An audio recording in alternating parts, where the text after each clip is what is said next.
आज शिवबंधन बांधून शिवसेनेमध्ये प्रवेश करत असताना मातोश्री वरून आपल्या सगळ्यांच्या माध्यमातून महाराष्ट्रातल्या विशेषतः उत्तर महाराष्ट्रातल्या या सगळ्यांची पत्रकार बांधवांच्या माध्यमातून संवाद साधताना मला स्पष्ट करायचं आहे की माझ्यासारखा सर्वसामान्य कुटुंबातला कार्यकर्ता अभियांत्रिकीचं शिक्षण घेतल्यानंतर सामाजिक सेवेमध्ये काम करत असताना जेव्हा लक्षामध्ये आलं की सामाजिक सेवा करताना मर्यादा आहे म्हणून पॉलिसी मेकर म्हणून काम केलं पाहिजे आणि म्हणून प्रामाणिकपणे आपल्याला त्या ठिकाणी केंद्राच्या राज्यातल्या सरकारचा आणि जनतेला दुवा म्हणून काम करता येईल का, तर त्या ठिकाणी मी आमदार म्हणून तयारी केली आणि भारतीय जनता पार्टीने आवाका बघता त्या ठिकाणी मला उमेदवारी दिली आणि 14 मध्ये मी आमदार झालो. आमदार झाल्याच्या नंतर अंतःकरणापासून राजकारणामध्ये बोलतात सगळे, पण कृती करणाऱ्यातला एक अनुयायी कार्यकर्ता म्हणून मी प्रामाणिकपणे आमदार या नात्यानं देशातल्या सगळ्यात जास्त प्रमाणावर योजना राबवणारा मतदारसंघ म्हणून काम केलं. नवे तर शासन आपल्या दारी जो महाराष्ट्र राज्याचा फ्लॅगशिप प्रोग्राम आहे त्याची देखील मुहूर्तमेढ म्हणता येईल. ती 40 मध्ये 3 कार्यक्रम घेऊन अत्यंत यशस्वीरित्या सर्वसामान्यांना कुठलाही चेरीमेरी करता न्याय देण्याचं काम त्या ठिकाणी केलं.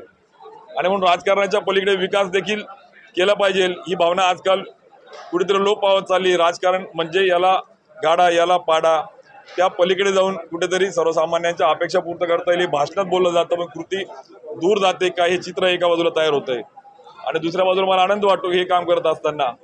मग ग्रामीण भागामधल्या एका बाजूला गो संवर्धन केलं पाहिजे पण दुसऱ्या बाजूला आम्ही त्याला पर्याय दिला आणि कॅटल शेडच्या माध्यमातून मनरेगातून क्रांती केली. असं काम करत असताना मला आनंद वाटतो की सिंचनाचे असतील, ग्रामीण भागातले असतील, तरुणाईचे असतील, प्रश्न घेत वाचा फोडत काम केलं आणि मला पक्षाने लोकसभेची उमेदवारी दिली. खरं तर मी त्या ठिकाणी कुठल्याही पद्धतीने पक्षाकडे उमेदवारी मागितली नव्हती. आत्याच्या ज्या उमेदवार आहेत भारतीय जनता पार्टीच्या की त्यांच्या संदर्भात यांना देऊ नका वगैरे असा कुठलाही माझा मागणी वजा आक्षेप वजा कुठलीही त्या ठिकाणी पक्षाकडे विनंती नव्हती, कुठला आरोप नव्हता.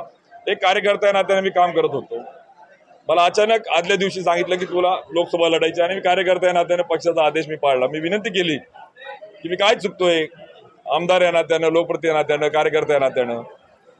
तर सांगितलं नाही लढावं लागेल. मी लढलो, पक्षाचा कार्यकर्ता म्हणून आदेश पाळला आणि लोकसभेमध्ये आपण बघितलं भाजपा सेना आणि या सगळ्याच्या माध्यमातून ग्रामीण महाराष्ट्रामध्ये सगळ्यात जास्त 4,11,000 पेक्षा जास्त मताचा लीड घेत 7 लाख मतं घेत लोकसभेमध्ये त्या ठिकाणी खासदार या नात्यानं मला संधी आणि जबाबदारी दिली.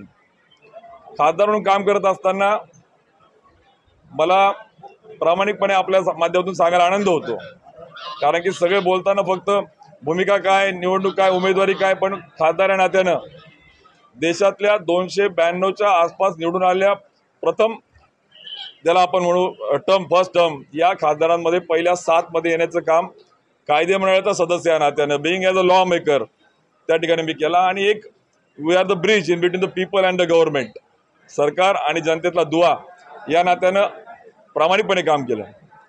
काम करत असताना संसदेमध्ये काम केलं आणि राजकारणाच्या पलीकडे काही समाजाची नाळ जुळली पाहिजे, प्रश्न समजून घेतले पाहिजे, राज्यकर्ता संवेदनशील असला पाहिजे, युवक हा त्या ठिकाणी कुठेतरी तळागाळाची त्याची नाळ असली पाहिजे. आणि म्हणून गिरणा परिक्रमासारखा आहे, गिरणा नदी खानदेशातली जी आहे 450 किलोमीटरची परिक्रमा करत प्रामाणिकपणे ग्रामीण भागातला तरुण माता या सगळ्या नदी, सिंचन, युवक हे रोजगार हे प्रश्न समजून घेत 450 किलोमीटर 45 डिग्रीमध्ये जाऊन त्या ठिकाणी गावोगावी जशी आई उपवास करते त्या भावनेने गिरणा ही माता आहे अशी परिक्रमा करत काम केलं आणि याच्यातून संघटन मजबूत करत पक्षाला देखील ताकद देण्याचं कार्यकर्त्यांना काम केलं. सर आपण माझी 1 मिनिटात मी कंक्लूड. आपली तिकीट नाकारली होती भाजपने, त्यानंतर आपण अशी चर्चा होती की अपक्ष देखील उभे राहणार आहेत आणि किंवा ठाकरेंच्या शिवसेनेत प्रवेश करा.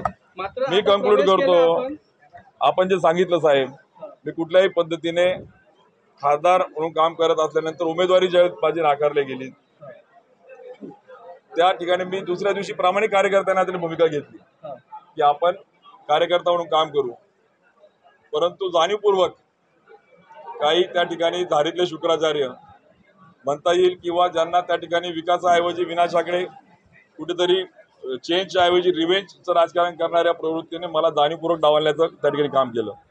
मी समजून घेतलं की नको मान, नको सन्मान, नको पद, पण किमान स्वाभिमान तरी त्या ठिकाणी सांभाळला गेला पाहिजे. आणि मग बोलवणे नाही, निरोप देणे नाही आणि अजून दुसऱ्या बाजूने मिसमेसेजिंग करणे, बदनामी करणे आणि या सगळ्या माध्यमातून आम्ही कार्यकर्त्यांनी ठरवलं